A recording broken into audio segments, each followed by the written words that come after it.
তার ফেরা, তার আচরণ, তার উচ্চারণ, তার বাজার, তার ব্যবসা, তার ঘর, তার সমাজ, তার দেশ, তার জাতি, তার রাষ্ট্র, তার রাজনীতি, সবকিছুতেই আদর্শ একজন একজন একজন একজন, তিনি মুহাম্মদুর রাসূলুল্লাহ সাল্লাল্লাহু আলাইহি ওয়াসাল্লাম। অতএব আপনাদের সবার কাছে এটা আমার বিনীত অনুরোধ, চলেন আমরা সবাই মিলে এই সিদ্ধান্ত নেই, জীবন সাজাবো রাসূলুল্লাহ সাল্লাল্লাহু আলাইহি ওয়াসাল্লামের সিরাত এবং সুন্নাহর ধাঁচে।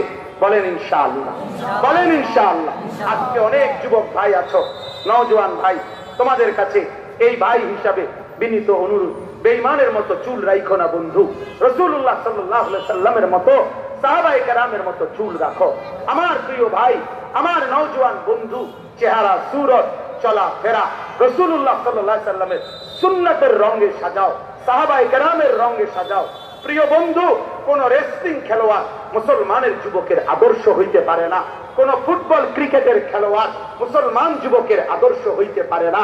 তোমার জন্য রাসূল সাল্লাল্লাহু আলাইহি ওয়াসাল্লামের আদর্শ আছে, সাহাবায়ে কেরামের আদর্শ আছে, কাজে আমরা তার কাছে যাব কেন?